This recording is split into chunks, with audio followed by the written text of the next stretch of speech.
Well, it's 1850, y'all, and that means rival factions in the North and the South are losing their ever-loving minds about whether slavery should be extended into the West. So I don't know about you, but I'm kind of in the mood for a compromise that's gonna fix all that bickering. That's right, it's time for the Compromise of 1850, and while it was certainly a compromise, it really didn't fix much. So if you're ready to get them brain cows milked, let's get to it. Okay, now as I mentioned in the last video, the effects of the Mexican-American War were kind of a mixed bag. I mean, yeah, there were certainly tiny boxes of nerds in that bag, which are always cause for great rejoicing. In that case, the Treaty of Guadalupe Hidalgo granted the United States metric buttloads of land in the West. But there were also some big nasty circus peanuts in that bag, which, if I remember right, are the only edible substance available in Dante's seventh circle of hell. And of course, the stalest peanut of all was the bitter debate that erupted over the expansion of slavery into the lands in the Mexican Cession. But those ragey factions were further divided by two additional developments. As I mentioned in the last video, in 1846, an anti-slavery congressman introduced the Wilmot Proviso for a vote which proposed a complete ban on slavery in any territory gained from the Mexican-American War. Now, the bill failed, but it still enraged Southern congressmen who saw it as a plot to diminish their political power over time. And then the second development that revealed a deep sectional rift was California's application for statehood in 1849. And that was a problem because those rascally Californians went ahead and applied to enter the Union as a free state, which of course would upset the balance in the Senate between slave and free states. And then the Oregon Territory was added in 1848 with a ban on slavery as well. So all of a sudden, every representative in Congress had a mouthful of circus peanuts, and it became an emergency to try to find a solution, and essentially the debate had four distinct sides. But before I tell you what those sides were, let me just mention that if you need help getting an A in your class and a 5 on your exam in May, then you might want to check out my APUSH Heimler review guide. It's got everything you need to study as fast as possible, and that link is in the description. Okay, so we got a bunch of land, and now we're debating whether slavery should be allowed to expand. So here are the four different solutions that various leaders proposed. First, there should be no restriction on the expansion of slavery. And the poster boy for this argument was John C. Calhoun of Nullification Crisis and Slavery as a Positive Good fame. Essentially, this faction argued that slavery follows the flag. In other words, to own enslaved people is a constitutional right, and any attempt to hinder slave owners from taking their property wherever they liked was unconstitutional. And not surprisingly, this position was wholesale embraced by states in the Deep South. Okay, the second proposal was to extend the provisions of the Missouri Compromise throughout the new territory. So remember from the last unit that the Missouri Compromise had settled the territorial slavery question by allowing territories and states below Missouri's southern border to perpetuate and maintain slavery. And then for those states above the line, slavery was banned. So tidy, so clean. But,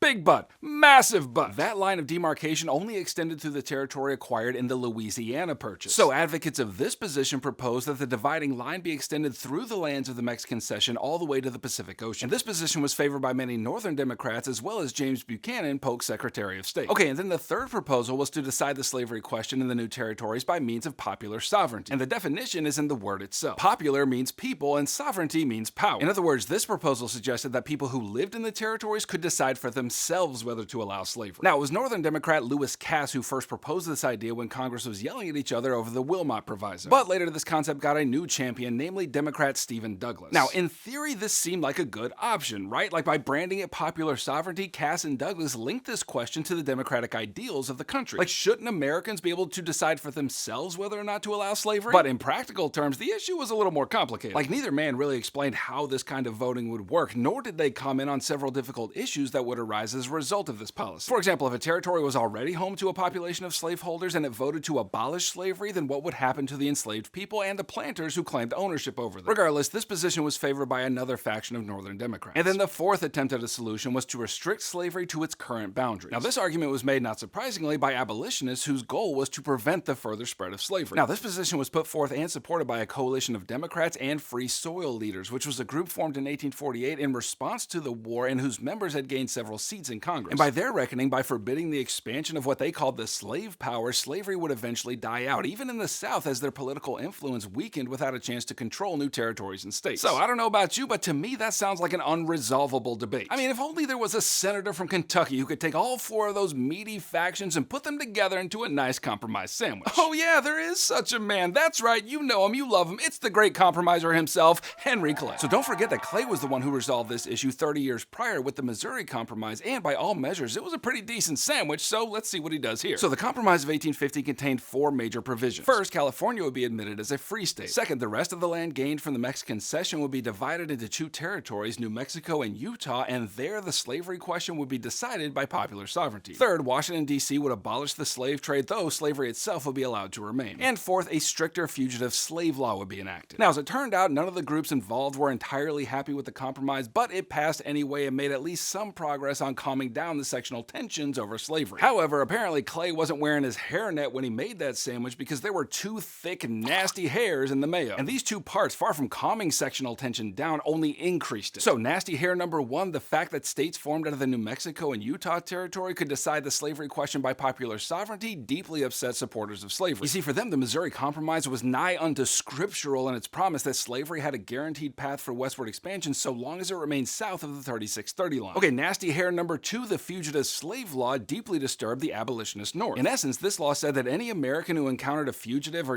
runaway enslaved person must work to get them arrested and returned to their enslaver without the provision of a jury trial. And abolitionists felt that such a law forced them to participate in the perpetuation of an institution which they hated and which in some cases felt was morally repugnant. And so, as you may or may not know, if you bite into a sandwich with hairs in it, it really doesn't matter how good the sandwich is. All you're tasting is hairs. Okay, I'm starting to gross my own self out with that. Let's be done with that metaphor. Anyway, briefly, let me show you at least one way that resistance to the Compromise of 1850 led to its almost complete failure to solve the slavery problem in the West. And mainly it was the fugitive slave law at the heart of the resistance. Some northern abolitionists simply nullified the law and continued to assist enslaved people who escaped their bondage. And then some states in the North passed personal liberty laws which guaranteed every person within its borders, including runaway enslaved people, the right to a jury trial. However, even that was still a pretty complicated matter since under the provisions of the fugitive slave law, people accused of being runaways were forbidden from giving their testimony and arguing for their own innocence. Additionally, federal commissioners who oversaw these cases were given $10 if they ruled that the defendant was a runaway slave, but only $5 if they ruled that he or she was free. So even state laws aimed at resistance were met with serious obstacles. And then the Wisconsin Supreme Court handed down a decision stating that the fugitive slave law was unconstitutional since it violated the rights of citizens not to participate in slavery. Basically, this decision amounted to an act of judicial nullification. However, that case then came before the Supreme Court in Abelman v. Booth in 1859, and the court struck down the decision of the Wisconsin court, reaffirming the supremacy of federal decisions above state decisions. And in this case, it meant that no state could challenge the authority of the fugitive slave law, and any person who refused to help return escapees to their enslavement would face fines or imprisonment. So hey, credit where credit is due. Henry Clay took a big swing and did his best to staunch the gaping neck wound called the expansion of slavery. But as it turned out, Clay nor any other compromise-minded American couldn't find nearly enough gauze to stop that bleeding. And I will pick up that juicy tale in the next video. Well, okay, you can click here to watch my other videos from Unit 5, or you can click here to grab my Heimler review guide, which is going to help you study as fast as possible. And I'm glad you came around, and I'll catch you on the flip-flop.